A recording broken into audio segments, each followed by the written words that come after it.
सांगलीच्या Latthe education society कॅम्पसमध्ये मोकाट कुत्र्यांची दहशत, विद्यार्थी आणि पालकांमध्ये तीव्र संताप, प्रशासनाचे अक्षम्य दुर्लक्ष.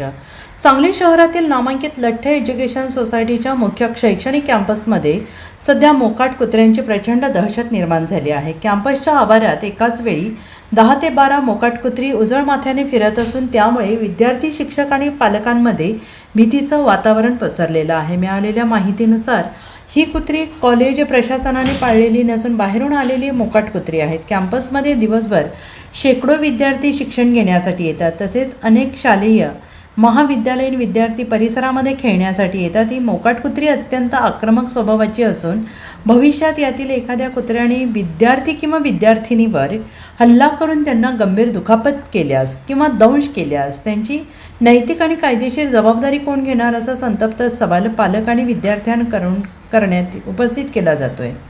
आणि विशेष म्हणजे या गंभीर समस्येबाबत विद्यार्थ्यांनी आणि पालकांनी लठ्ठे एज्युकेशन सोसायटीच्या पदाधिकाऱ्यांकडे वारंवार तक्रारी केल्या आहेत. परंतु दुर्दैवाने कॅम्पस प्रशासनाकडून या गंभीर बाबीकडे सातत्यानं दुर्लक्ष केलं जात आहे. विद्यार्थ्यांच्या सुरक्षेचा प्रश्न ऐरणीवर आलेला असताना प्रशासनाची ही अनास्था संतापजनक आहे. एखादी मोठी दुर्घटना घडण्यापूर्वी लठ्ठे एज्युकेशन सोसायटीच्या पदाधिकाऱ्यांनी आणि महापालिका प्रशासनाने तातडीनं या समस्येची दखल घ्यावी.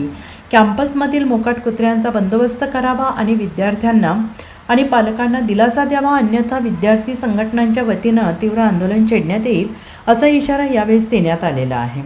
Bureau report, SVN Marathi, Sangli.